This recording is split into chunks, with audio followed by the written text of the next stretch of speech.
Hey, yo, it's me, Pops Van Marmalade, and you're watching the Comics-Related Madness Network. Huh? So come get some. CromCon. CromCon.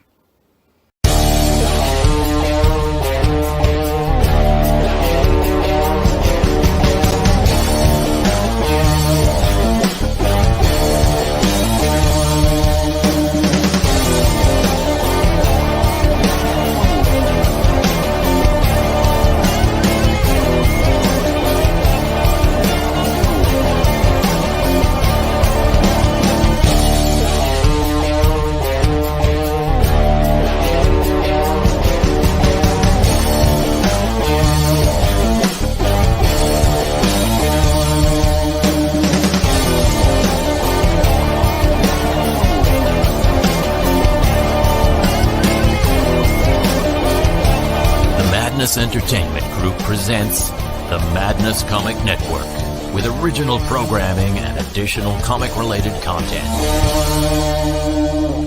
Hey, we want to shout out to our sponsors, Daytona Beach Comic Con. If you are a fan of comic books, if you're a fan of comic book conventions, and if you like meeting comic book creators and getting comics and comic-related stuff, then you need to make your plans to attend Daytona Beach Comic Con. This year's show is September 7th and 8th. Silverline will be there, so you should make your plans to be there too. We'll see you there. If you like comics and find yourself in the Orlando, Florida area, doesn't everyone come to Orlando at some point in time to see the House of Mouse? But when you're here, you need to make it a point to visit Coliseum of Comics, especially the one on East Colonial Drive.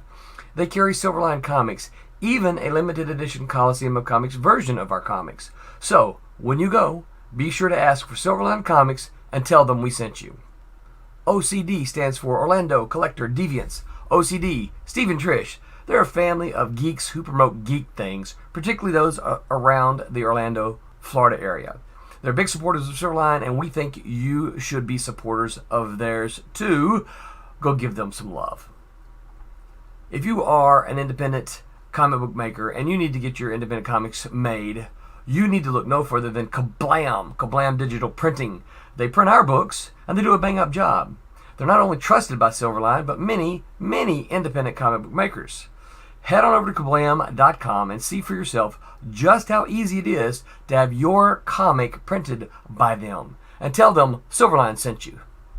Hi, this is Tim TK, host of That Silverline Show on Tuesday. Join us at 11 p.m. Eastern, 8 p.m. Pacific every Tuesday night as we discuss pop culture and the joys of making comics. Hi, I'm Barb Kilber, co-host of Silverline's Wednesday Wham. Join us each Wednesday nights as we discuss comics, literature, movies, and anything else that may catch our attention. I'm Roland Mann, and I host Silverline's Silver Sunday. Join me every Sunday at 8 p.m. Eastern as we make mine Silverline.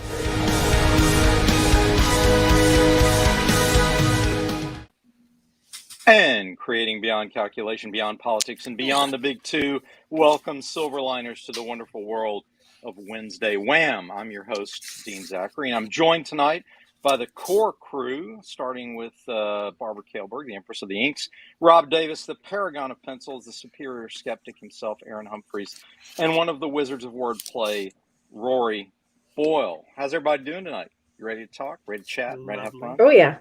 Excellent. Our subject tonight. Yeah, what else you can do on Wednesday night but hang out with your friends from Silverline? Watch a supermoon. Oh, we're friends? Oh, I gotta go. I see. Yeah, this is only for friends. I'm sorry. This is only, yeah. Sorry. I thought you came here for me to pick on you, Aaron. I know you did. I did. You left yourself wide open on that one.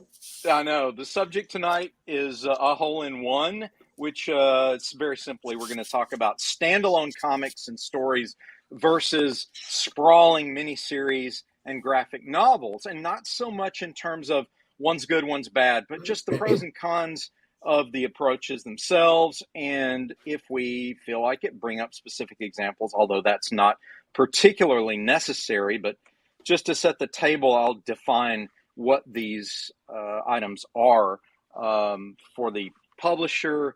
A standalone story is exactly what it's described as. It has a beginning, a middle, and an end. It can run for as little as 22 pages all the way up to 77 or however many.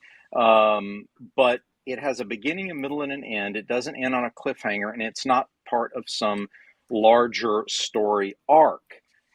Conversely, the miniseries itself is usually 2 to 4 to 6 to 8 issues, then ultimately collected into a graphic novel.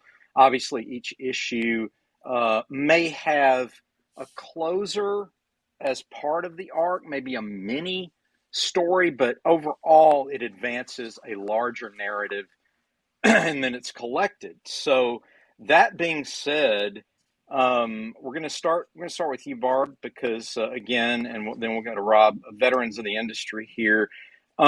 Things have changed over the decades as far as how the approach happens. In the early days, and I'm talking, Bronze Age. Yeah, everything was pretty much single issues. There were a lot of single issues, and it was perceived in a positive way as a way to bring new readers in. Right. You could pick up the book at any time and jump on.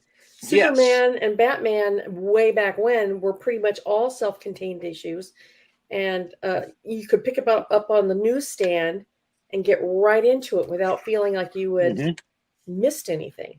Yeah. And did you prefer that as the publishing tastes and fashions evolved, and it became the du jour was the sprawling story that was then collected, probably heavily influenced by the late 80s with Watchmen and these big epics, but even Crisis on Infinite Earths before that, and these sort of huge story arcs that changed continuity in some cases, but in other cases were just the Secret Wars over at Marvel and things like that.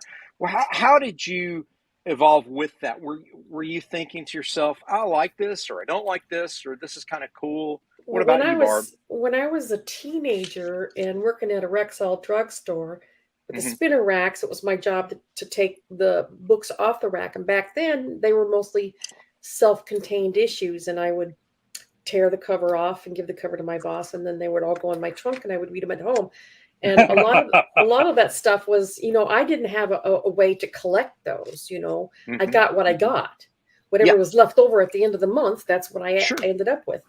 And for me, the self-contained stories were what worked for me and what brought me into the comics industry. But then I got out of it in my college years, got married, had kids, and the kids were, still toddlers, and I was stuck at home with toddlers and bored stiff and going out of my mind talking kitty talk. And I went to Walden Bookstore one day, and I came. Hey, I remember those. I came across ElfQuest, and I was totally hooked. So then I called my local comic book store and said, "Well, yeah, they've got a new series going right now. It's black and white." And that was the first time I was introduced to this long-running book series, right? And I chomped at the bit every month to get my fix. And so in that instance, it was something that I had to get my fix of ElfQuest every month. And you got into it so much that you had to collect them all. So on one hand, you have the self-contained stories that are great, but on the other hand, if you get a really good story, you got a customer who's going to keep coming back and back and back for a long-running series. So I saw both ends. You saw both ends of that. Rob, what about you? Like when you were younger, I mean, you could walk up to the spinner rack and you could pick up a single issue and have a beginning, a middle, and an end. And, it was like watching a little mini movie. In fact, when I first started, there were a lot of books like Iron Man and Strange Tales and all those. There were sometimes 3 full stories in those 24 pages. There were 8-page stories that had a beginning, middle, and an end. Right. So, but later on they started quarterlies and the yearlies too. Yeah. And the Batmans and Supermans, a lot of times those would have 2 or 3 stories in them as well. So, these folks that try to say, well, I need all 300 pages to tell a story. Well, no, you don't. You can tell you can tell a halfway decent story in as little as 8 pages if you really know what you're doing. If you know what you're doing, yes. So the decisions become more commercial decisions. Do you think? You think that's part of it? That's where I was going next. That was in the days, the one done in one stories. That was in the days when if you went to a spinner rack at the drugstore every month, you could not be assured that you would get the next issue of the book you saw the month before.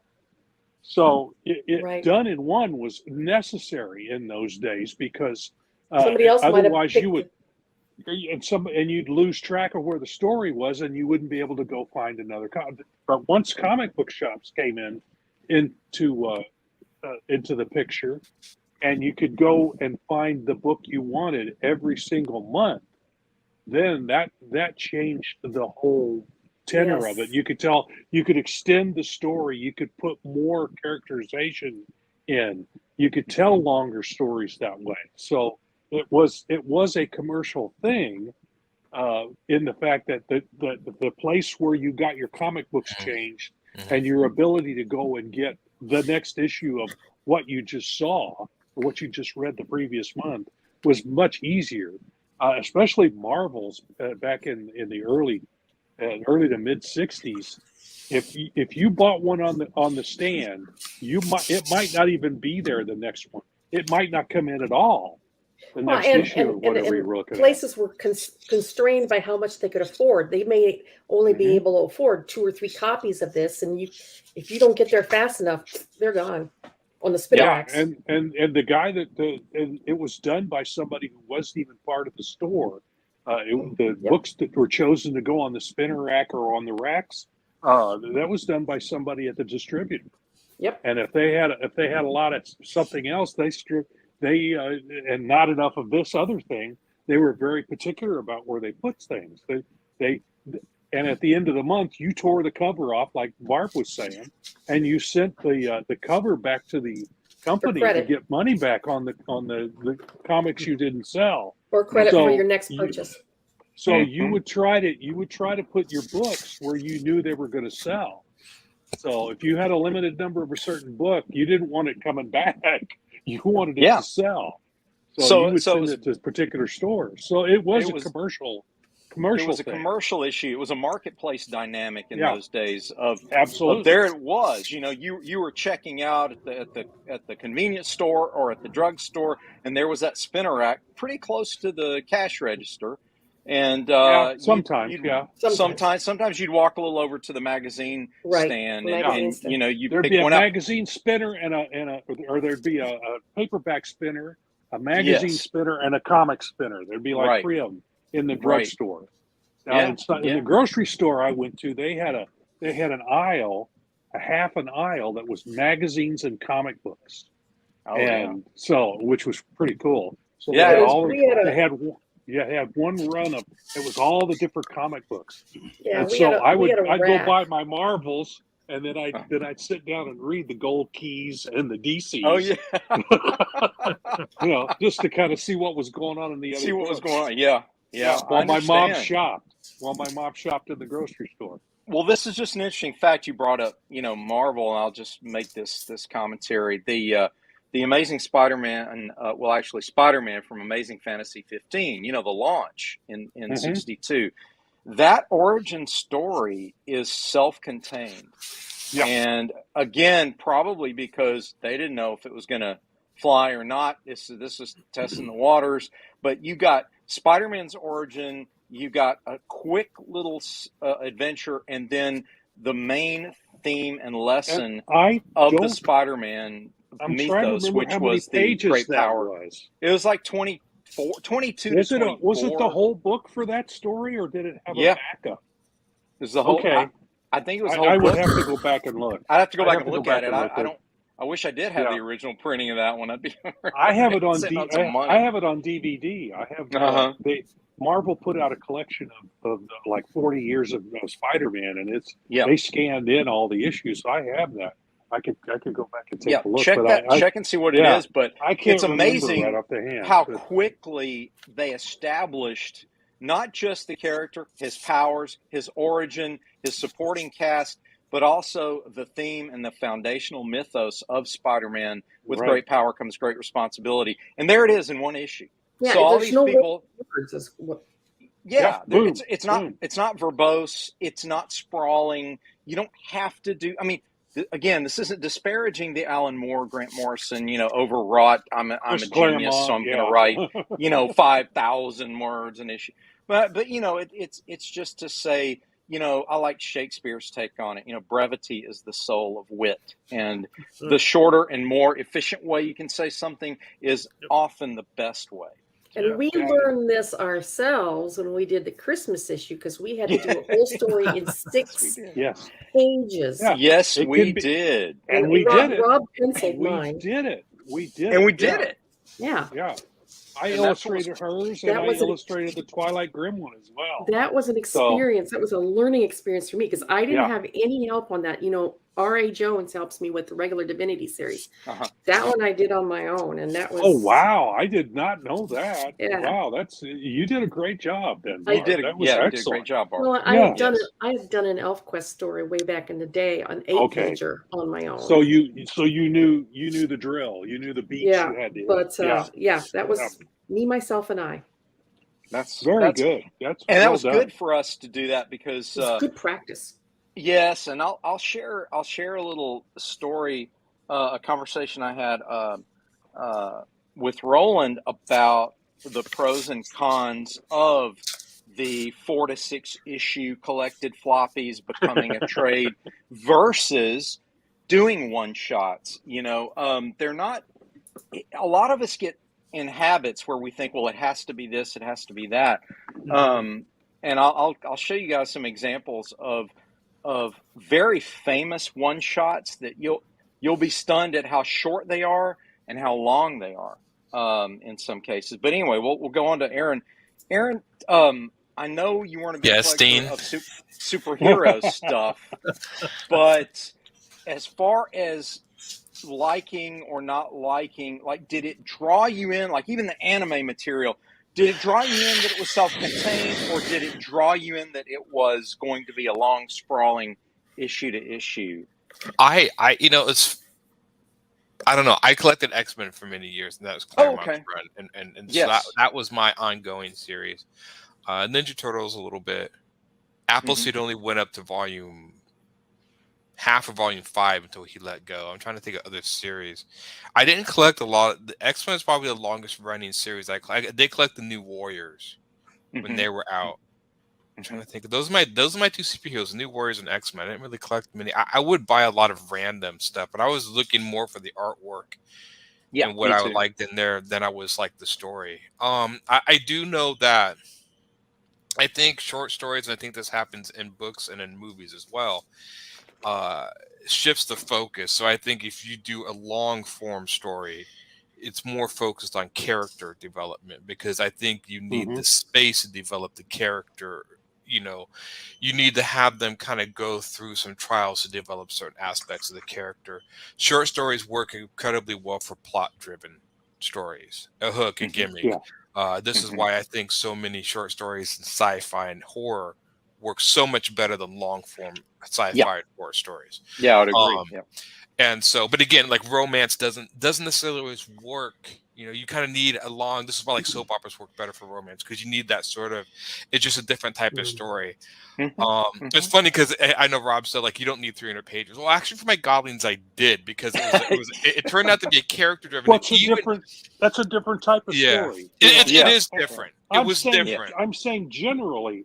To tell a story, you don't necessarily need 300 pages. It was funny because what I did to the character halfway through, I had to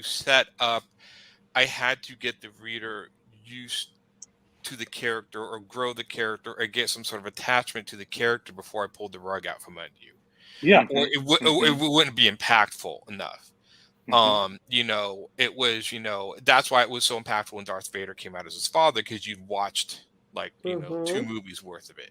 Yeah. If they would have said that at the very beginning of Star Wars, you would have been like, okay, I don't care. But by the time he's just dad. That doesn't. You were invested. You were invested by then. You're invested, right? So which is why the remake, and this is just to inject this to make your point, the remake of Wrath of Khan, which is Star Trek Into Darkness, doesn't work because the reason Wrath of Khan works is because of the build-up to what happened. To that, especially from the TV series and stuff into that. So you knew what was coming. Yeah, I think there's definitely build-up. I think characters work much more, and then it becomes fun. I mean, like when you watch like Supernatural so many years, that when they do stuff to the characters, you feel more for them. I mean, this was like the prequel Star Wars films. When I saw the films, I didn't understand when he's like, you know, Obi-Wan kept saying you were like a brother to me. That didn't hit an impact. But then I watched the Clone Wars cartoon, and then I watched the movies, and that sentence made a hell of a lot more sense. It was much more impactful. So I just think it depends on the story. Hellboy was great. Like I like read Hellboy, and I was like, my friend Tom really liked the short stories. Again, he was more horror, so I think the short stories worked a little better because he was just a horror detective.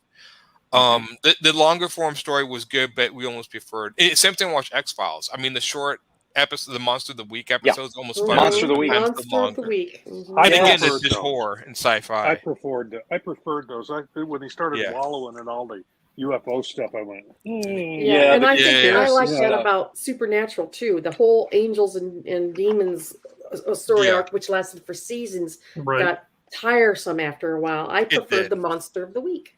I did too. Earlier in the series, they did that much. The first 2 seasons, I think, incredible. Are an incredible example of Monster of the Week and seeming to be able to still build the characters very well and the family dynamics very well, but still give us Monster of the Week. I mean, if someone who'd never heard of Supernatural asked me, well, what would you recommend I watch? Which episode of Supernatural would you recommend I watch? I would say the Wendigo episode. Yeah. Oh, absolutely. Yeah, that was like the second or third episode in the series. I think. Because it's like it has all the beats. It's one and done. Yep. You get the dynamics of the characters, the brothers, the sort of Hardy Boys template, and it's perfect.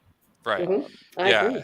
It was. That's interesting. I had never thought about the Hardy Boys. But that's perfect. Yeah, that's perfect. Hardy Boys do Hardy Boys do supernatural scary stuff. Rory, what about you, my friend? Fairly new to the industry, admittedly so. You're not ashamed of it. Neither are we. So what draws you into, a one-shot or a standalone versus a short miniseries, also versus a longer, sprawling storyline? So I think nowadays we're just the longer, sprawling ones.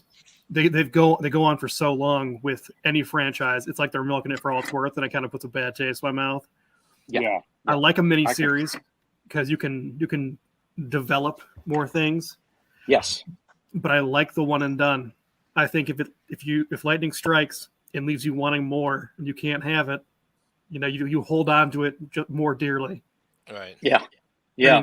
And it goes back. I mean, it's an ancient thing. I mean, even in the ancient Greeks, I mean, those stories, they were oral stories. Yeah. But you go town to town, it's going to vary a little bit, or there's another one that goes on to that, and that's where it comes from. And that's why I like a good epic. I love Beowulf. It's short, but you are immediately invested, and you love the hero, and he dies, and you feel that. So it's technically it's a poem, but it just hits all the right notes. That's what I was going to say. Even with that, not to interrupt Roy, but put the long form stories. I will say that even of character arcs, I do think it's important for stories that have endings, even especially for character development, because if you keep going, they have to undo what they did to the character. So say a character starts one way and transforms to another way, they eventually have to, a lot of times they go in and undo the change and reverse it. Devolve him. Right. Spider-Man's married, he's not married, he's single, Right. And sometimes people, when they want a character start one way and evolve into another, then have the story end to show the evolution. But these ongoing stories, you still have to shake it up. So these characters go through it's like pretty soon, like what else can you do to Spider-Man and Superman that hasn't already been done? And I think that can actually start to hurt the character overall because the character becomes muddled in your head a little bit sometimes with all they do to him. So I do think it's important to have an ending to a story, and I think continuity, I think that's one of the biggest things that hurts continuous in like long form series and comics, especially ones that never end, is because you don't get a gratifying payoff for the investment in the story. That's a good point. But things like Game of Thrones, it had a definitive ending, albeit not a great one. But every time a major character was killed off, like a favorite, it changed the dynamic between everyone. It forced every character to mutate. So it was like watching a different show every time. You didn't know what was going on in their head. Which is that's interesting. That's fun. But it had an ending. Yes. So I agree with you. I agree, Aaron. I think it's important to know the limitations of the long form, bring it to an ending, and then if you want to start another type of story with the character, that's fine too. Right. But witness what the marketplace has done, the publishers have done with these 70, 60-year-old characters, where they'll reimagine, they'll reboot their whole line, then they'll apologize, New 52, sorry everybody. They'll change everything and then they'll realize, it just doesn't work as well. But again, I guess it all comes back to gimmick, which I believe continuity juggling is a gimmick. I don't see it as this clever thing. I think going, what if? I think that's a what if, and that's valid if you want to do a what if. But doing a what if because you've run out of ideas on who Spider-Man's going to face off with, or who the X-Men are going to face off with, that's kind of a cheat. It's like, come up with a new villain. I know you can. You're a writer. You can come up with a new villain. You're only limited by your imagination. You're not going to tell me, well, it's all been done. It hasn't all been done the way this particular writer is doing it. So, I even thought of a story, especially even with Captain America had one, and I don't care if anyone uses it. That's the only character I would write for or had the story, and it was just the idea of like he's fighting, some villain or whatever. Yeah, and he throws his shield, and as he throws his shield, there were some kids that had snuck in and were watching the battle because the superheroes and its villains or whatever. His shield, literally decapitates the kid. That's the idea. The shield decapitates the kid, and so he's charged with manslaughter. And I thought that would be an interesting story. Here, this guy who's the Paragon of America to be charged with involuntary manslaughter. What does that mean? Painful. And painful. And what does that mean? Like, is fighting? I thought so. Like, even in that, there's lots of things you can do with characters. They actually did that in the New Warriors. There was a character called Justice. He was telekinetic or whatever, but he was abused by his father, and his father came back one time and was beating him or whatever, and he got angry and threw his father around like, you're not going to touch me and my mom anymore, and he inadvertently killed him. And was actually charged with like manslaughter and with the prison. I'm like, well, that's interesting repercussions. So I'm like, well, why don't you do that with some of the major characters? Not this character you don't know, but like some of the major ones. I mean, they kind of did though with Civil War. The spark of Civil War was a terrible event, like you described. It was based on responsibility of your actions. Yeah, sure. So, but like I said, I think there's other areas you can explore. With characters, and I don't mind. I know a lot of people like, well, you can't, like Batman, like somebody takes the mantle of Batman and we can't have that or whatever. I never minded that because again, there's only so much you can do with like Bruce Wayne until you continuously change him. And bring in somebody with a different personality different personalities. That's why Spider-Man with Miles Morales, I think, works. Really works well, I think. And I think he was such a good character because he seemed much more street level to me than Peter Parker sometimes, just because I think his dad was supposed to be a police officer, so he had that sort of street level knowledge that his dad probably instilled in him from working the beat as a cop. I think that's what his storyline was.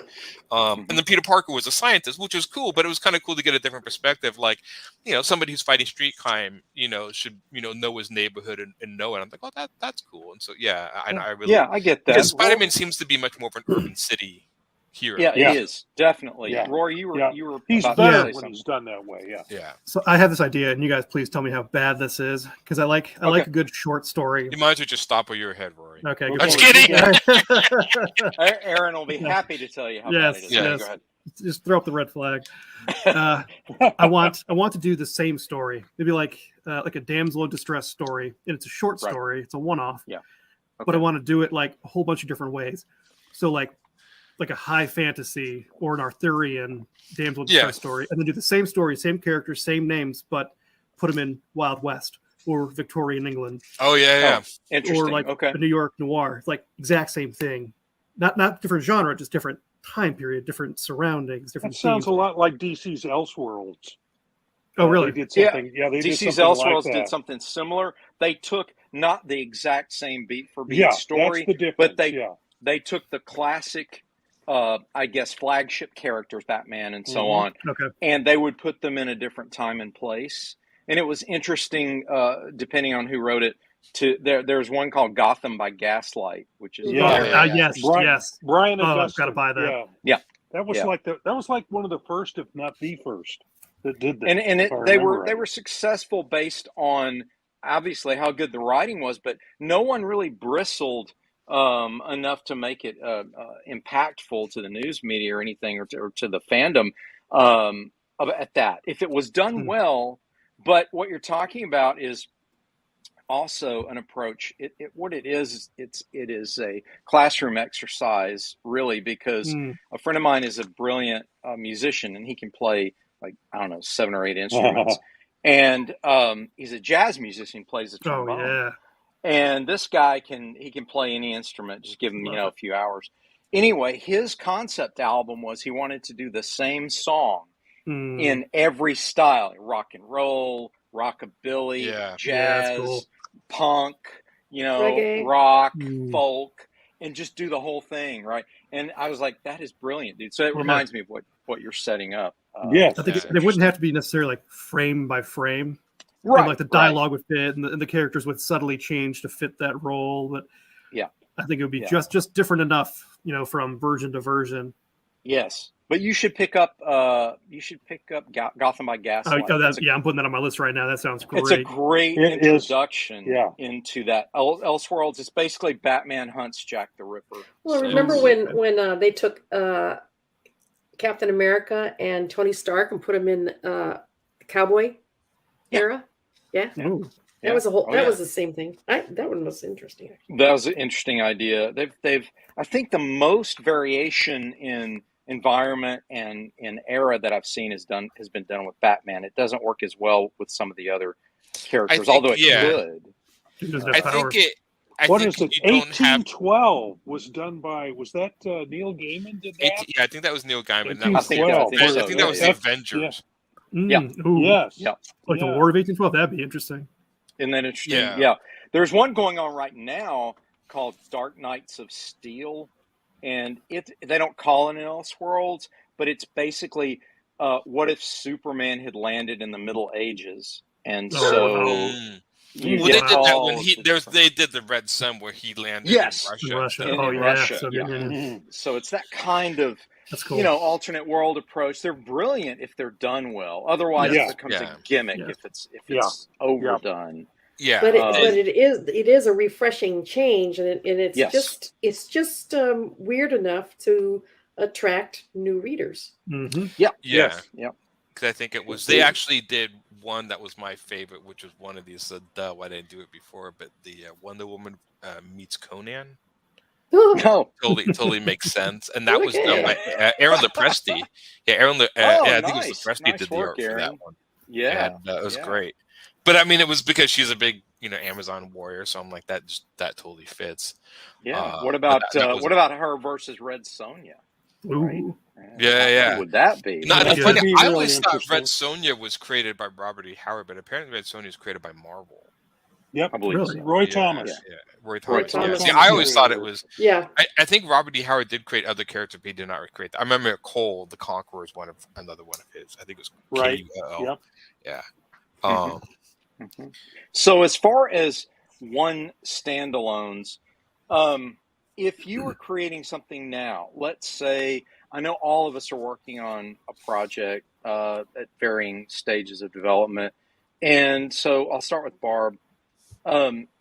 After you finish, are you doing a 4-issue mini or a 6-issue mini? Of Divinity? Yeah. It's starting out with four issues, but it's staying, it'll end on a kind of a cliffhanger to go into the next 4. And the okay, next 4 so you're doing, collected 4. Okay. However, it would be, I could absolutely do a one-off with Divinity and do a crossover with Cat and Mouse in New Orleans. It'd be just a one-off between Cat and Mouse and Divinity team. And well, that would be fun, wouldn't it? That would be so much it would fun. be absolutely fantastic. Yes. I think you should talk to Roland about it. And I'll tell you guys the story I was teasing earlier. So Roland and I have been going back and forth on what constitutes a sufficient page count for a one-shot. And he kept maintaining and still maintains that it's 64 pages. So I said, I know I've seen smaller ones. So I went to my shelf, guys, and I grabbed my original signed from, back in the day, Killing Joke, Batman. Oh, yeah. Mm-hmm. This one shot is, it's written on the internet. If you look it up, they say 32. It's not that small. It's actually 48. But this thing is only, and it's perfect bound, and it's 48 pages. So don't let them tell you it's got to be 64. It doesn't have to be 64. No. Another thing that you can do is something that I ran across in Strangers in Paradise, which ran for what? 100 issues? 120 issues or something like that. Yeah, that. 120 issues. And I have every single one. However, he paused right there in the middle of the series and did Molly and Pooh. Yeah. Which was a, this is a comical thing, It was a spin-off on Strangers in Paradise, but it was considered part of the series. But it was a total one-off. You could pick it up and read it all on its own. He did it as a palette cleaner, I think. Yeah. That makes sense. Well, so you answered my question before I even asked it. You would consider doing a one-off, a standalone with Divinity, maybe crossing paths with Cat and Mouse. Oh, absolutely. It could just be in the an ambiguous timeline. Sure. Of their adventures. What would you think, like, if you were going to do that? I know you'd have to talk to RA, but just first thought in your mind, page count for that. Are you thinking short, long? What are you thinking page count for a one-off? Well, it could probably be done in a one floppy size, but I'd prefer to see it in a 48. Okay. That makes sense. You could squeeze this because you've got 2 teams coming in, and you don't want to shortchange either team. So you're going to have a little backstory or whatever, but on how they meet and who they are and stuff like that. Yeah. So 48 would probably work best. But since Divinity is in the same universe as Cat and Mouse, and I think Switchblade might be too, and possibly the Silverline team up. I think they're also in the same universe, which is modern day right now. Champion and Miss Fury. Champion and Miss Fury, yeah. Yeah. I think they're all in the same modern day universe. Yeah. Any of those guys could team up. That would be interesting. Rob, what about you? Would you consider doing, one of these titles you're working on for Silverline? Would you be excited about a beginning, middle, end standalone? Yeah. I wouldn't mind drawing that book that Barb was talking about. He's already helping me out on Divinity right now. That's awesome. He's doing backgrounds. I'm doing backgrounds to help the artists kind of catch up and get ahead. Yeah. Alex, I knew it was Alex. I just couldn't bring it up. Thank you. Awesome. But yeah, I've been knocking in the backgrounds for him. So. And he's got he hides obscene things in his background, so keep on the lookout. Well, I don't know. I'm gonna have to look really close. I'm sorry, Aaron. I need more reference for your face. Thank you. I know. Seriously, kids, here it goes. I mean, I look at rock stuff and then you turn it upside down and like, what is that woman doing to him? Can you show us your mugshot? He threw it out. I had to throw it back. We got some bad guys coming up that need to be punched. We can stick Aaron in there. Yeah. We can stick Aaron in as one of the baggers. Go ahead. I was going to say, speaking of Barb, I haven't forgotten about the cover. You're going to love this cover. The moment I chose for issue 3, I think you're going to like it. a lot. Oh, good. Just I haven't forgotten. It's on the board. It's among other things I'm working on. I know. I just finished 2 pages of Cat and Mouse, and now I'm back to Divinity. Very awesome. Aaron, what about you, man? Would you want to do like a Godlings standalone, like no one's ever read any of it, and you pick a time period, like maybe something that was off camera during your sprawling story, and you go, I'll just do an X number of pages telling this little unknown portion of the story. Would you do something like that? Or for that story, no. Because it was very self-contained. That was no. I wouldn't go back myself and do it. No, just because I want to move on, and I don't really think there's anything else that needs to really be told in that story. Because it was very focused on the main character. Sure. I've never thought of anything to do that. When I finished that book, I was done. That was it.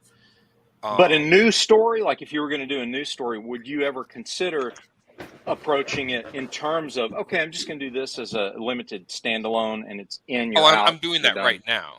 Oh, good. Yeah, that Knock the Barbarian, I'm doing that. Oh, awesome. I'm writing his stories in the vein of like Robert E. Howard's Conan or like Usagi Yojimbo, which is just these standalone tales. But those are more like Conan. Usagi Yojimbo to a point.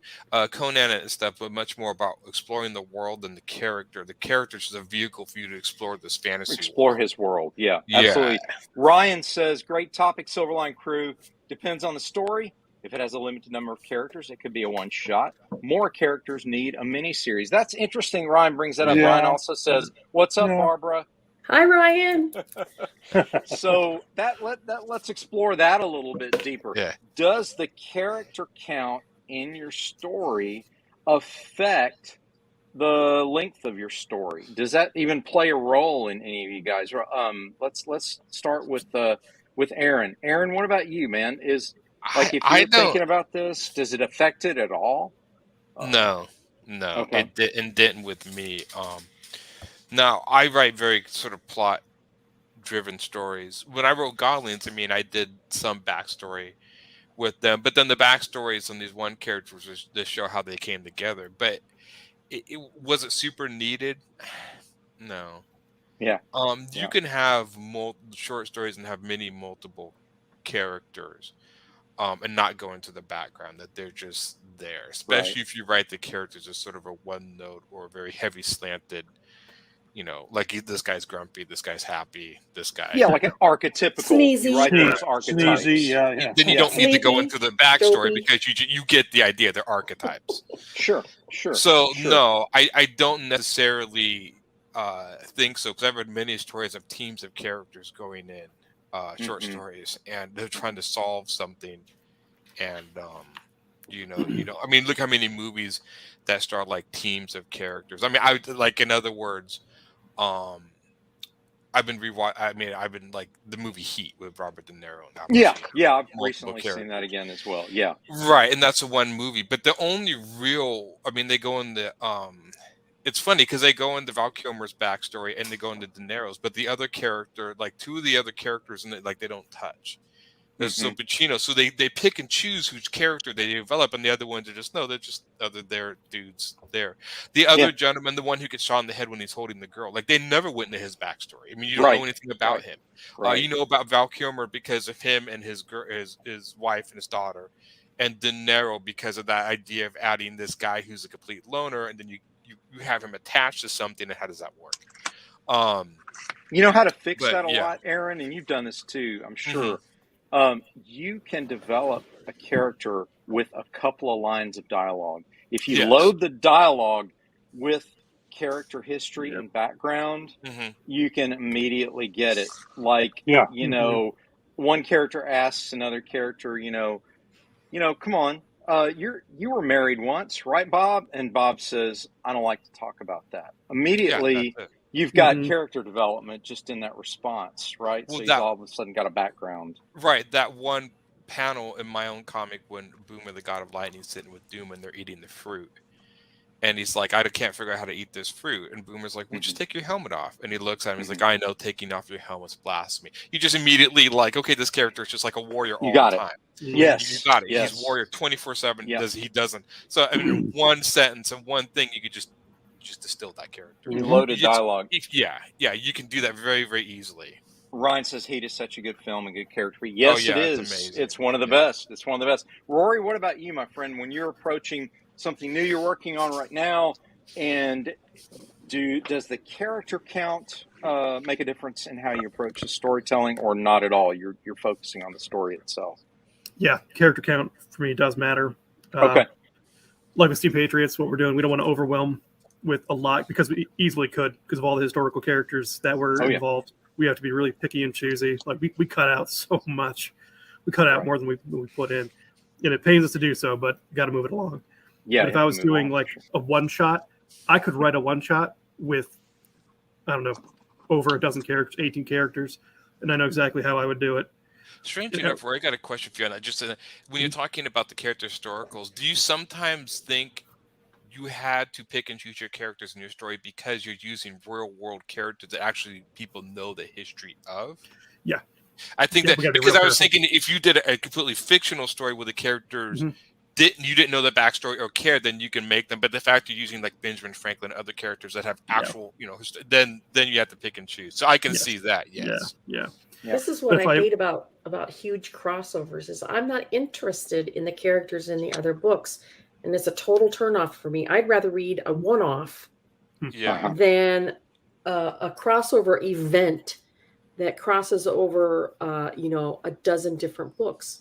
Because then I like get a title lost. hopper. I hate title hoppers. Yeah, I hate those. Yeah, I would do a one shot, say 16 characters, and I would make a favorite at the beginning who almost like leadership type, kind of kept everybody together, and just depending on the genre, like kill them off and force another character to come up, and then change the tone of the story to reflect that character's personality.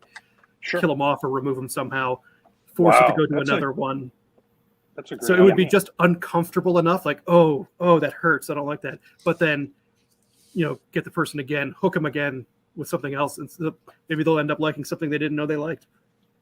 Yeah, it reminds me a little bit of the Aliens script, where you have a team and you get to know these characters by the end of the film. It's just one story. And yet you feel like you've known them. You've gone through this horrific horror action adventure with them. And by the end, when they start getting killed one by one, you're really feeling that. I remember they were talking about, when they wrote that, a lot of people, they almost set up Tom Skerritt to be the main character, the hero of the story. And then like halfway through, he gets killed. And they kind of said because they never, if you even watch that film, they never hint that Ripley would even become the main character at the end. That helps the story so much because what they do, and I think I'm pretty sure that O'Bannon and these people did this intentionally. They decided we're going to make you sort of believe that this is the traditional captain of the ship kind of thing, and then we're going to just take him out, and then you're going to be left sort of unstable and oh my gosh, what do we do now? And that worked so well. That made it such a desperate situation. And all props to Sigourney for doing what I like to call hero not hero. She's not the Wonder Woman type in that movie. She really is ordinary person put in extraordinary circumstances, so she has to step up. Now, not even reluctant hero. Yes, just she has to step up. She's just a normal person. She has to do what she has to do.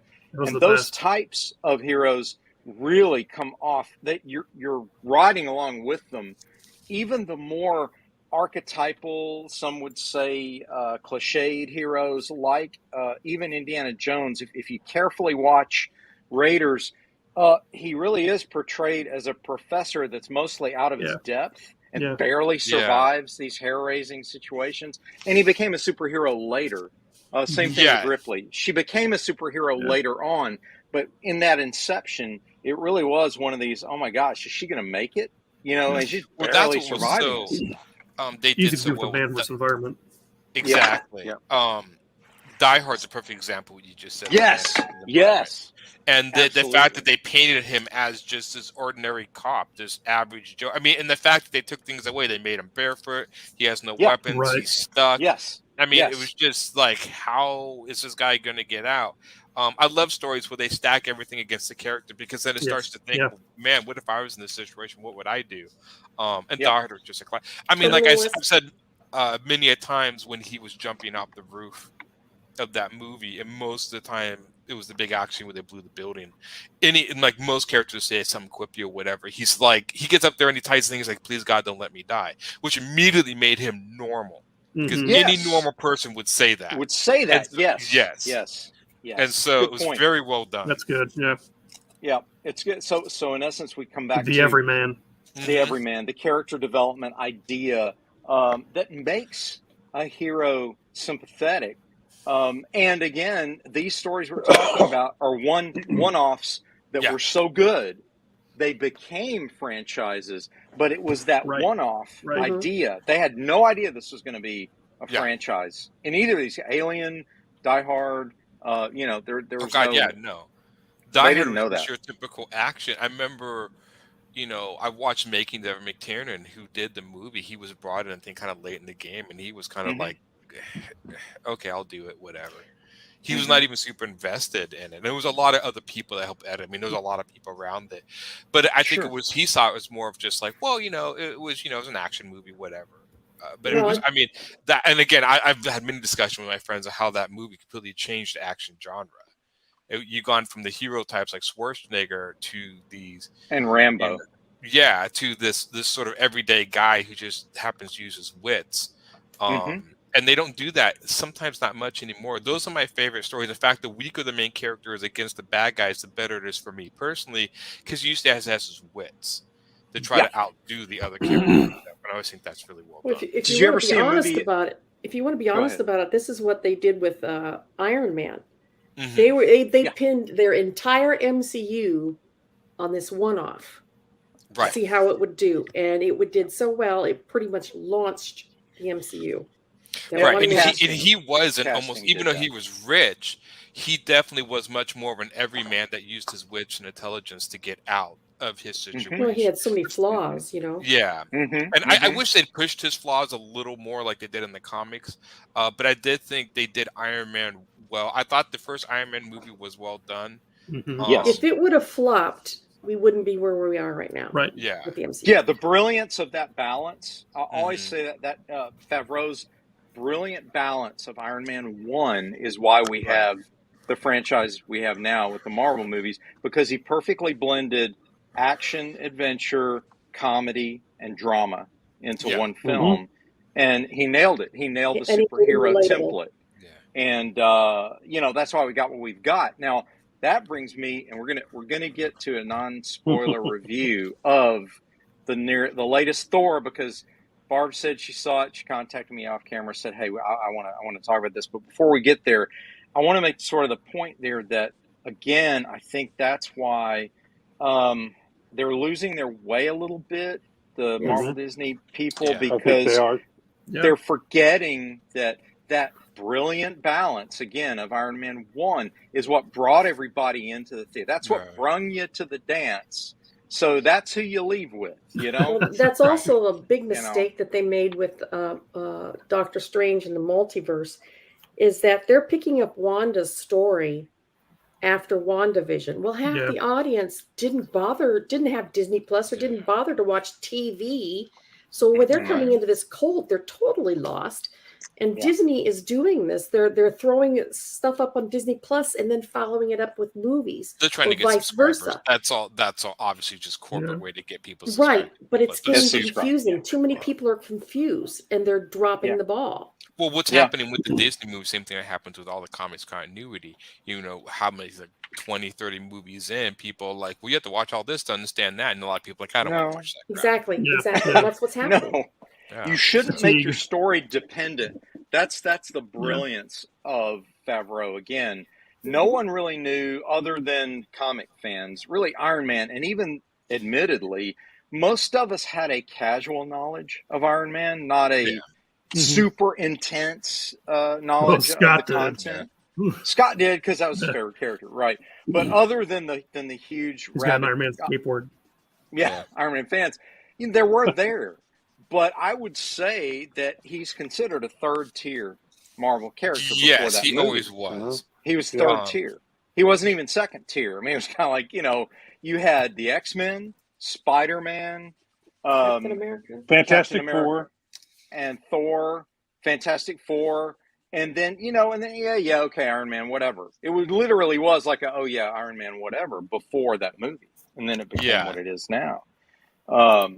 So anyway, that being said, if you've got a story like that, and again, we're talking about the same subject when you bring it all back down to the foundational idea here. They had no idea what that was going to launch, but they were trying to create a standalone story that was compelling to everyone, right? It wasn't aimed at a demographic, right? It was just for everybody. It's like, this for everybody.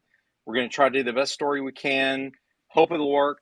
Let's make it fun. Let's make it scary. Let's make it action adventure. And boom, it all came together again. And I know Barb appreciates this. Brilliant casting had a lot to do with that, because if you don't have RDJ, I don't think you have the same franchise launch. No, you don't have RDJ. Yeah, see, you don't have RDJ. That's what you said. But I think the other thing the Marvel did better in the first, I guess, phase is they would do these origin movies that you didn't really know the knowledge to launch the characters. So not really doing the origin movies anymore. I'm trying to think of we had Doctor Strange was a sequel, Thor is a sequel. Like, I'm trying to literally, and I think Black Panther is another one coming out as the next one. But they're not doing anything origin. And I mean, they tried with Morbius. They tried. The thing is movies are becoming like television. In other words, you're going to movie to see the latest episode than seeing an event that is a movie, a standalone experience. And I think was cool at the beginning, but I think it's going to eventually start. It's starting to wear thin. Yeah, it is. Is it not? So there's going to be a sea change in the next 3 years. That's what I was saying with the multiverse thing. Is that there were too many people that were complaining that the whole plot line behind Wanda and the children, they didn't know what was going on because that was all taken care of in WandaVision on TV, and they hadn't watched it, so they were completely lost and they lost interest. Well, actually, my wife did not know any of that. I knew it because I had been reading some stuff about what WandaVision was about. So I had an inkling of what was going on, but she had none of that knowledge, and she understood the movie. So it wasn't critical. It gives you depth, but it doesn't. Oh, I hadn't watched WandaVision, but I knew what was going on, but that's only because I. But she had no clue. She had no clue whatsoever.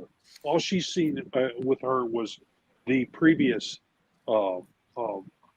episode, or previous time she was in a Marvel movie. She didn't know anything about WandaVision. It is a little jarring, but they do bring you along into it in the story. I think it's richer if you know, but it's not absolutely necessary. But I think they could have done it even better than they did. There should have been more explanation of what that was all about. I think it could have been done better. I think so too, and I think I have a great admiration for the wonks, as I call them, who have an encyclopedic knowledge of the history of Marvel and or DC, and they can write these complex stories that draw, that references issue 156 from the 80s, or this references this from the... And I have an admiration for those people, but at the same time, Tom King, Grant Morrison, Alan Moore, if you write this stuff so inside baseball, you're so deep that the average off-the-street casual reader cannot grasp what you're talking about. It's an F. It's a failure. I don't care how cool you are. I don't care how much of a genius the whole media says you are. If you can't write something that brings people who are casually picking it up for the first time in and make a compelling story, you failed. Because ultimately we're trying to bring readers in. It doesn't matter that I can display my vast knowledge of the Marvel universe to the point where everybody's, wow, this guy knows about every origin of every character and every villain and they're a walking encyclopedia of Marvel and DC. Don't care. Don't care. If you can't tell a good story, don't care. Leave it at home. You know, you're not here to show off to us. You're here to tell us a compelling story and care about the characters and bring us in. It's what I always preach. It's the story. It's the story. It's the story. It's not how much you know about DC Universe. It's not how much you know about the Marvel Universe. Those can be wonderful foundations and give us a richness that's implied. But, you know, less is more. You know, I still complain that even in that new one, they introduced Hercules at the end.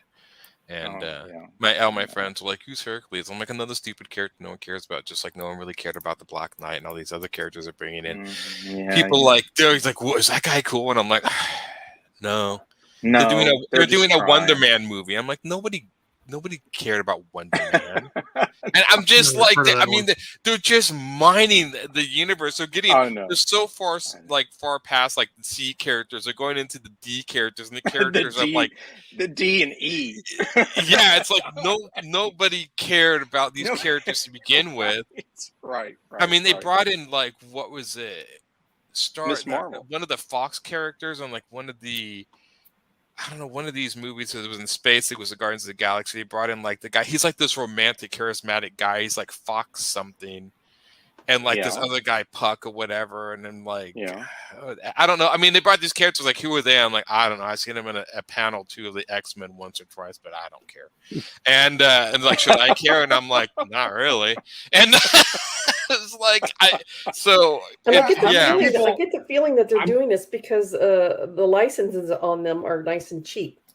Exactly. Maybe. Well, it's also because they can mine everything, but they blew their wad with the original Avengers. I mean, that's besides the X-Men, the original Avengers were the big superheroes of the Marvel Universe. Yeah. Why not do this? Take all this money they're going to spend on D characters like Animal Man, right? Take all that money, although I think that's DC, right? Yes, Animal Man is, Animal Man is DC. But you know, if you take a Marvel like Black Knight, although Black Knight could be cool if you did it right because of the cursed sword and all that. Some might be cool. But anyway, if you instead of doing all this money on a D character, take that money and do another adventure with, say, the Fantastic Four, but you do it right this time, right? Because that's a tentpole Marvel thing. It's a family, you know, and they keep they're waiting doing to bring it in wrong. they're waiting to bring in the X-Men and have a whole nother game of wealth of characters to play with. You know, it's funny when you were talking about continuity and stuff. This is one of the reasons why I think when you're talking about Alan Moore, why the Watchmen movie was very well made. Okay, as far as like technicality and stuff. The reason why I always think the Watchmen doesn't really work outside of the comic audience is because Watchmen is deconstructing those heroes from the 40s and 30s into a more serious tone. And unless you have some sort of knowledge of what he's doing, it just looks like some dork in an outfit flying around in a ship doing, I don't know, what is he doing? I don't care. So that story is connected to being a comic fan. And if you're not a comic fan, because there's so many people that I've met who've seen Watchmen. He's like, you mean the movie with the guy at the naked blue dong? The naked blue guy. Care. Yeah, that's all they care because they don't understand. So I do understand a little bit. Yeah, I will agree a little bit with Alan Moore that I think there are certain stories that he writes that need to stay that are more relevant in the comics and not. Even I love The Dark Knight Returns, one of my all-time favorite Batman stories. Frank Miller. You do have to have a kind of a previous knowledge of Batman to get the core relevance of that story. If you're going to juggle continuity for dramatic effect, it helps for people to already know the continuity. So it's almost made for fans, not for casual. And again, not to say good, bad. We're not putting moral value judgments on. We're just saying it's so much better to shoot for getting everyone in the theater or getting everyone to read the book, right? Write it for everybody, you know, if you can. If you can't, that's fine. You want to write it for it's like we've talked before about, you know, that comic books are not being written like they used to be, in the fact that you keep the idea that every issue is somebody's first. Right. Yes. So somewhere in the story, you need to set it up as You need to tell the new reader what the character is about somehow. Yes. And it can be loading the dialogue like you were talking about earlier. I think that just actually loading that really somewhere. I will not push back on it. I will say that I think that matters most, especially with a character driven like Batman or Superman. Like my comic Godlings is 12 issues. It's not supposed to be 12 issues, but it's 12 issues. Do I explain what's going on in each issue? No. That's because you wouldn't, because that would defeat the purpose. But Batman and Superman stories that are character driven, yes, that works perfectly well. Yeah. But that's what I think needs to be done with the Marvel movies that they're making now. There needs to be like a little more recap of that. Yeah. Well, there's a lot of fan stuff out that's really good at that. Like the fan-made Mortal Kombat, fan-made Batman. They do really good origins, and they do really good storytelling. Yeah. There's something I wanted to bring up too, because you guys were talking about Claremont's run on X-Men. One thing I liked about that run, not just that I was a huge John Byrne fan, but also I liked and also Jim Lee kind of took over after John Byrne and all that. But I love the fact that in a lot of Claremont's opening sequences to his stories, you got a gallery shot, and then you had names. And in some cases, not always, usually you just got names, you had to look them up or whatever. But in some cases, you got, powers. Like you got the name and then a quick summary of the powers. And the X-Men world is so dense that helps tremendously. And then segue to one of arguably the best Spider-Man movies ever made, Spider-Man 2 by Sam Raimi. One of his devices in the opening credits, I wish they would do that more. Yeah, he retold the first movie. He retold the first movie with Alex Ross paintings as we're seeing the credits. And you saw the Spider-Man origin, so he didn't have to go back and do that again. Yeah. It's like, guys, learn from that. This is compressed catch-up. This is compressed, catching you up with what's been going on. Oh, this is what happened before, so we don't have to really waste screen time. I'm going to tell you in the credit sequence. There's got to be creative ways of doing that. There is, again, Disney and all of this stuff, they're running into continuity problems. Because I notice that when I tell people who haven't watched the Marvel movies, once you say movies, they oh, well, that's an investment I don't really want. Yeah, it's too much investment. Yeah. You can't just walk up to your Marvel collection, with the exception of the introduction movies like Iron Man, Thor, Cap. You can't really walk up to it and go, hey, let's pick one up to a new person, because they'll be like, what? I don't. So you like if they go like, let's watch Avengers Endgame. That sounds cool, and you're like, oh crap. You won't get it. You won't get it because you gotta. Yeah. So this is a perfect segue.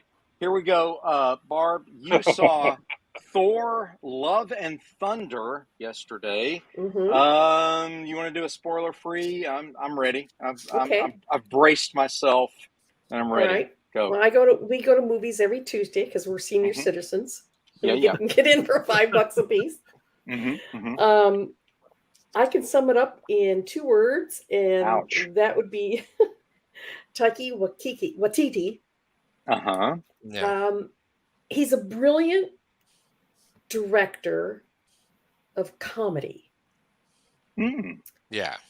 But that's the problem, is that he infuses Thor with too much buffoonery.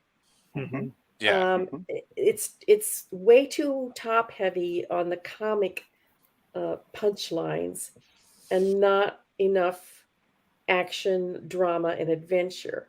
I mean, you get that at the very end, but building up towards the end, it's like this one long Three Stooges movie. And it turns me off. I don't like that. I like more nail biting and adventure, stuff that will keep me on the edge of my seat to see what's happening next. There's just too many cringe-inducing moments. It should be a condiment, not the entree. Correct. Oh wow, great way to say it, Rob. Correct. Fantastic and way to say it. He's brilliant, and when he sticks to comedy, but I didn't really care. I think he did okay on Thor Ragnarok, but he really missed the boat. He really missed the boat on this one. It was mildly He got the wrong message from the reaction to Ragnarok. Yeah, you're right, Rob. I think that's what it was. Yeah. That's exactly what it was. He says, "Okay, I got a good reaction from this.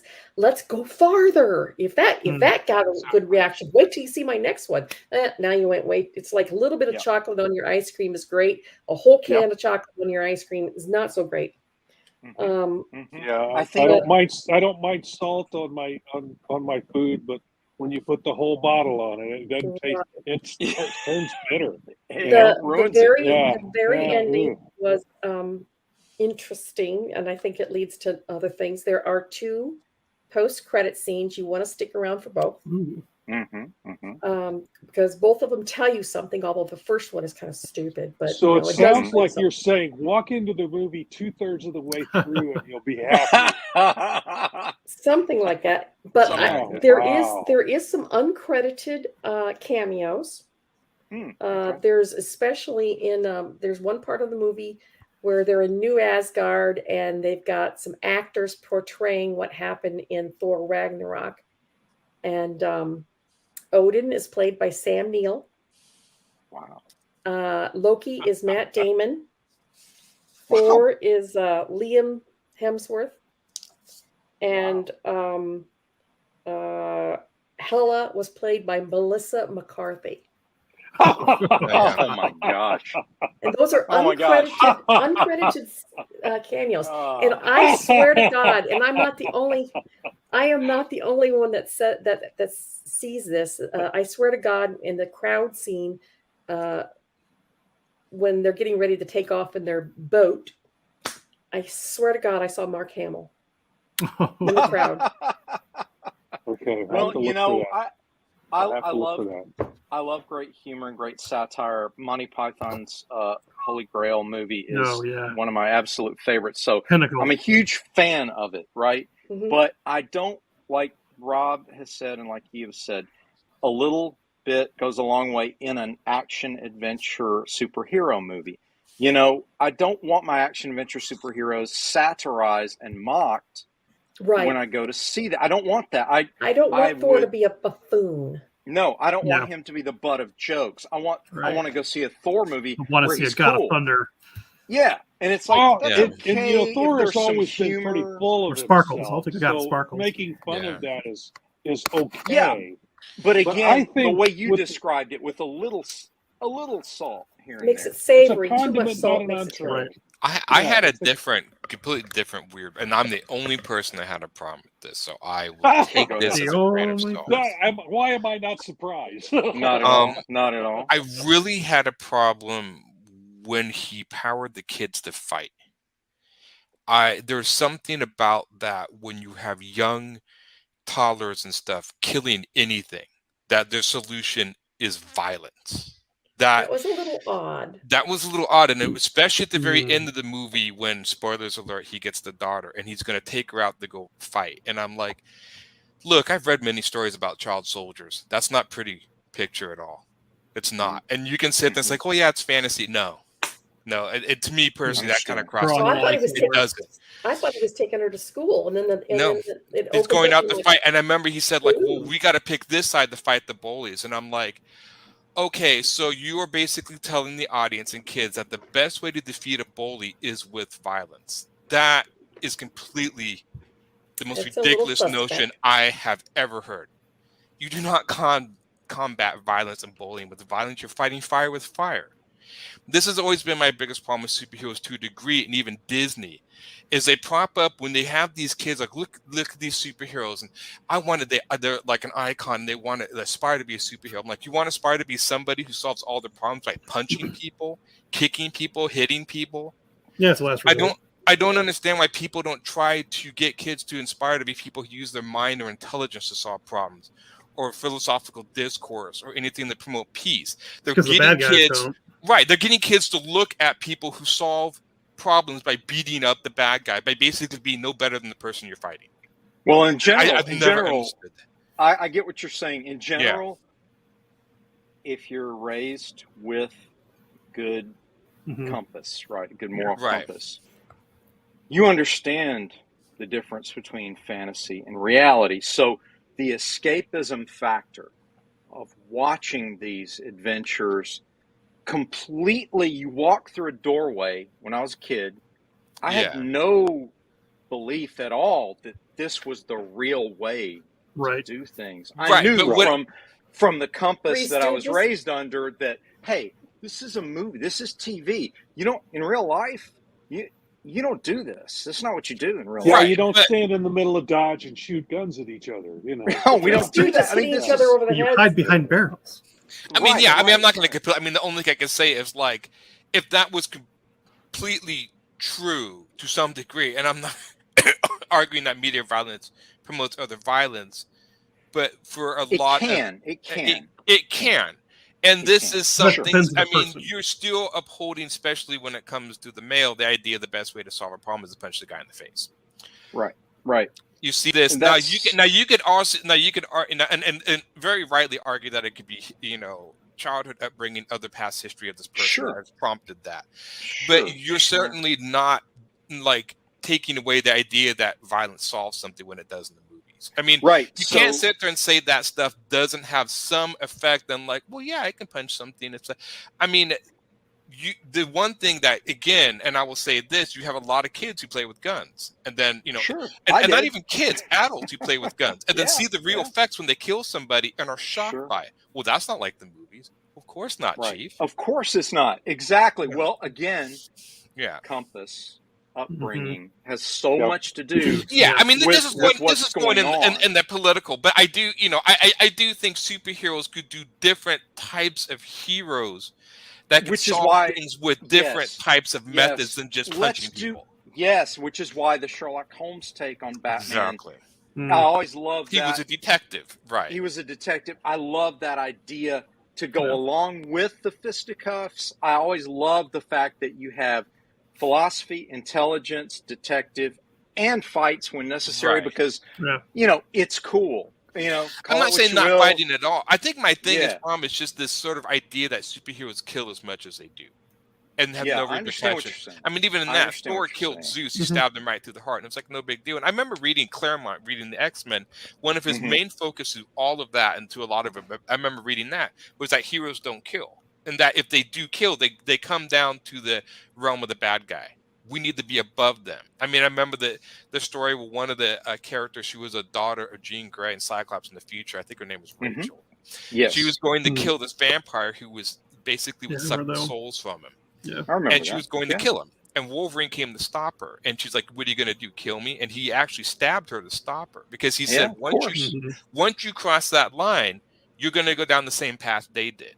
And this is something I do not see reinforced in the movies. And so when I see superheroes casually just killing and slaughtering, I'm like, well, then what's the difference between the bad guy and the hero? It depends. Yeah, exactly. It needs to be well written in terms of like Wolverine. Let's take Wolverine, for example. The Wolverine character is a tragic, cursed hero character, much like a werewolf, right? Yeah. He doesn't really relish the fact that that's what he does. That's probably why he's always angry. It's the pain of carrying all those people that he's killed. Right. That's part of his pain, right? He's trying to he doesn't want to be an animal. Yeah. Right. And so, he doesn't care about himself. That's why he'll throw himself into every dangerous situation. If it's written correctly, it's a tragic story. It's a werewolf story. And it should bring sympathy, and it should also challenge Wolverine to solve problems without having to kill, right?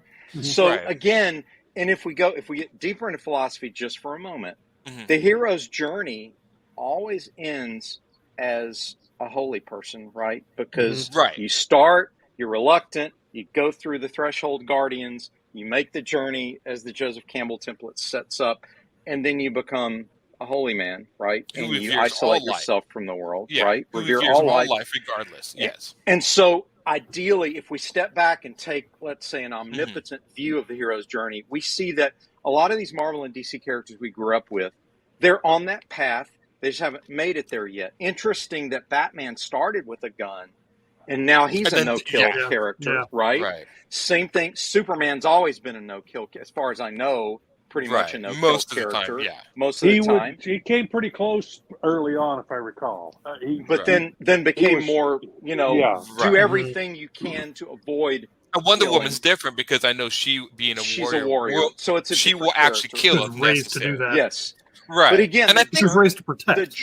You're entering each path of each character on their journey, right? Mm-hmm. You're entering it on their journey to that inevitable conclusion. I think it's edifying and interesting for all of us to watch these well-written characters make that journey.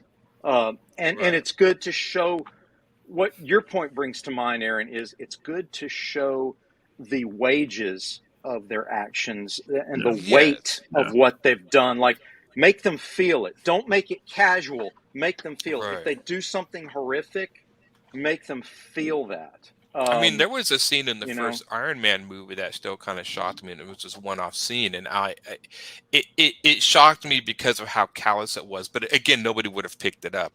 It was the one where he dodges a tank shell, and then he casually just shoots a missile into the tank and blows it up. I'm like, yeah, you just killed like 3 or 4 people in that tank. Yeah.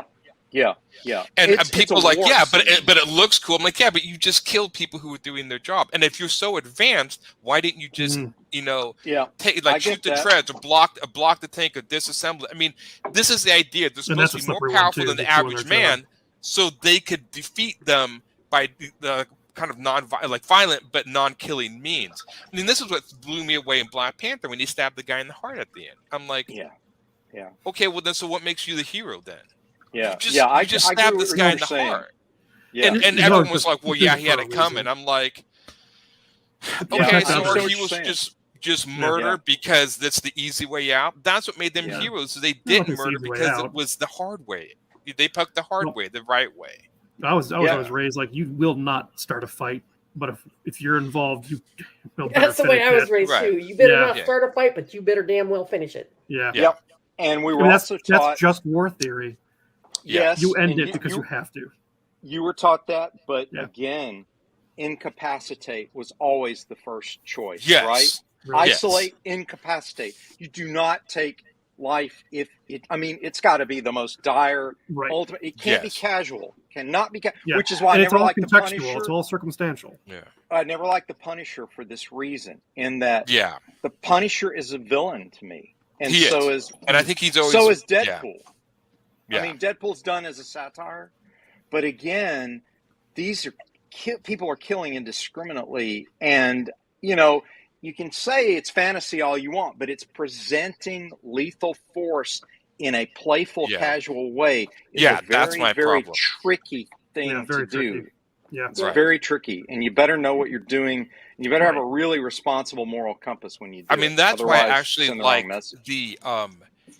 the Man of Steel movie at the end. Even though he kills Zod, he did everything in his power to stop him. And he's like, stop, and he's like, Zod's like, I'm never going to stop.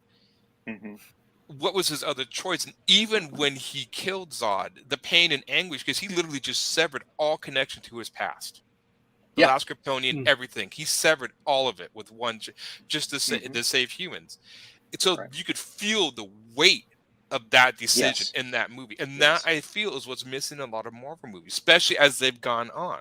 That weight of your actions, and I, and it's a little becoming a little too callous for me. Even in the newest Thor movie, when at the beginning when he's slaughtering all the aliens, I'm like, well, dude, if you're a god, couldn't you just put them in, like, you have electricity? Why did you short circuit their bikes so they all fall off the bikes? But he just disintegrates them all because that's cooler. It's a video game form, right?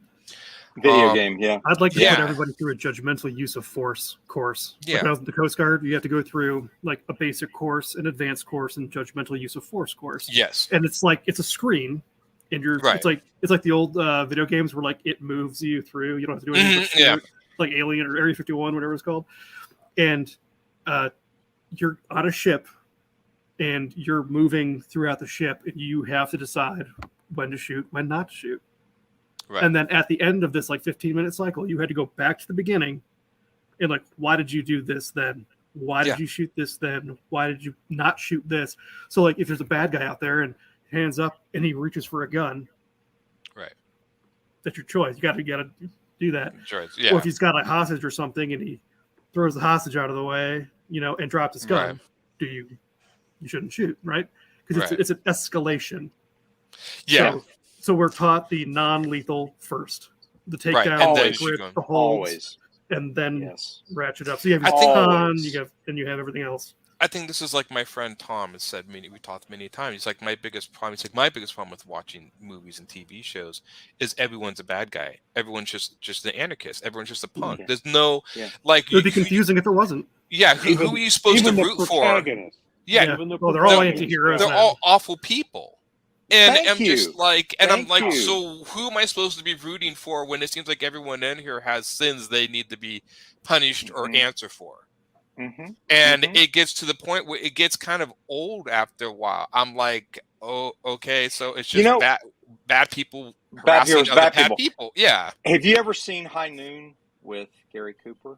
It's so good. Classic I don't know. So good. I've heard of it. I don't think I've seen it. You should watch it because, number one, you would think, an old movie like that's going to be corny. It's really not because it's so dark. It's directed within like the live period of time that it's taking place in. I think it takes place over an hour of time in real time. And it's basically, here's the setup. These bad guys just got out of jail and they're coming back to town to take down this really good sheriff who put him in jail. And the sheriff just got married and everybody in town is like, dude, you don't have to deal with this anymore. We'll take care of them. Just go off with your wife. Live happily ever after. You don't have to face these bad guys. We've got a new law enforcement now. No, Gary Cooper's like, I can't leave. I have to protect the town. And you're going, dude, you could get out. And it builds and builds and builds to the showdown. And it's a good old fashioned Western in terms of, who the good guys are. And he does everything he can to de-escalate. And so when we get down to bad guy versus good guy shootout, you're like, dude, it's Gary Cooper. He did everything he freaking could do to avoid this. This is what it comes down to. He's got to take these guys out. But even he feels it. Like you can see it in his face. Like, I just got married. This is not the way I wanted to spend, my honeymoon shooting bad guys. It's like, it's not a casual thing. So they add a level of resonance to it that is completely missing from today's. There's moral resonance to the story. It's a great Western. That was probably... Go ahead. I'm sorry. Go ahead. I was just going to say it's a great Western. It's something you would enjoy because it answers what you're begging for. Yeah. And one of my favorite Westerns of all time was Unforgiven, which is kind of almost in the same veins. But it was just the idea that, he could never be forgiven for what he was. They never could forget. And he can move on. And he carried the weight of his actions through his entire life. That's why I always loved it at the end when he finally came back and came back to his old self. He's like, well, you will never forgive me, so fine. You reap what you sow. And he Is that the movie where he had the line? I'm sorry, Aaron. Is that the movie where he says the line, "We've all got it coming"? Yeah. Yep. Yeah. Okay. That's what because it was the sheriff, but it was just, it was especially in the line. I think my favorite line is like, the reporter finally catches them after he's killed the men. And he's like, you just killed 5 armed men. And he's all like, was there an order to it? Did you kill somebody first? He's like, order? He's like, no, I guess I got lucky in the order. But he's like, I've always been lucky when it comes to killing folks. And I just love that line because that's like his innate ability. That's just who he is. But there are consequences to that, to his life. And this is what I sometimes wish heroes would show. I always liked the heroes when they had to figure everything they could not to kill the bad guy. They stopped it, but didn't kill. And I think we've gotten so far away from that, especially in the movies, that I'm like, then what's the point? You're just watching spectacles. The purpose, the message of being a hero is lost in all the violence and stuff. Did you see Daredevil? The original, the TV series? The TV series. I thought they did a good job. They did. I'm going to head out, guys. Okay. See you. Enjoy the moon. I'm going to head out and check it out also. All right. Bye. Oh, gosh. It's that time, isn't it? Yeah. But I was going to say, I thought Daredevil did a wonderful job of moral resonance with the character and feeling the weight of what he did and didn't do. Before we step out, guys, we like to close and say what we say. So I like to say, make mine Silverline. See you next time, everybody. Hi, my name is Sergio Cariello, and make mine Silverline.